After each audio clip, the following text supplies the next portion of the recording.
This was the place where all roads ended.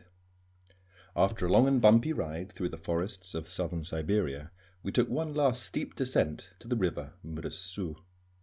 There we finally had to abandon our four-wheel drive car and continue by boat. We hollered across the river for a boatsman to take us to the other side.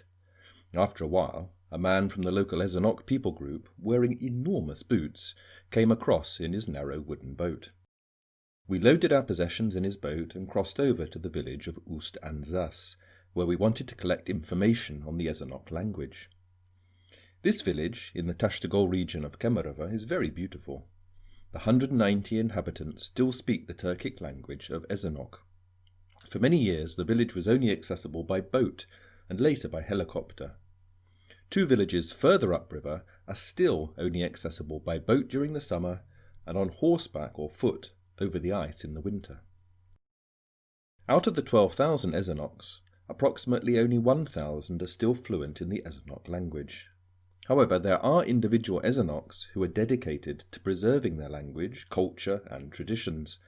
Among them is Lubov Arbachakova, a well-known Ezonok artist and poet. She also founded a local society to encourage the revival of the Ezonok language and folklore. Another famous Ezonok poet, Gennady Kostachakov, published a book with the rather sad title, I Am the Last Ezonok Poet. The Ezonoks, like other northern Altai peoples, are mainly survived by hunting, fishing and gathering nuts, berries and mushrooms in the forest. The Ezonoks have a close connection with the natural world and worship the gods of nature in the trees, mountains, lakes and rivers around them. The Orthodox Church sent missionaries to the Ezonoks in the 19th century, which resulted in a strange syncretistic mix of shamanism and the Orthodox faith. A team from Wycliffe, Russia began visiting this area and getting to know the local people.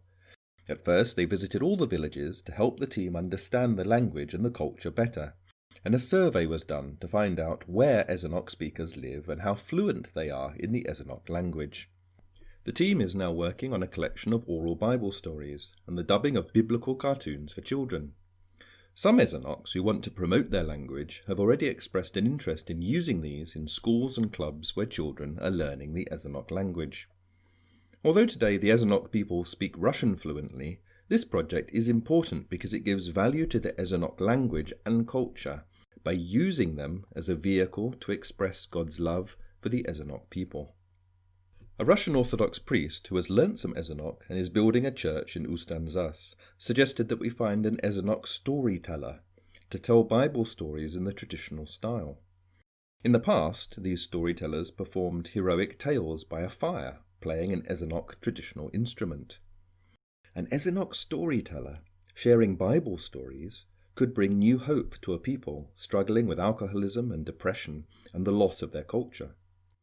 By using the rich cultural heritage of his people, the storyteller could build a bridge for God's power and peace to flow through these stories into the life of the Ezonoks.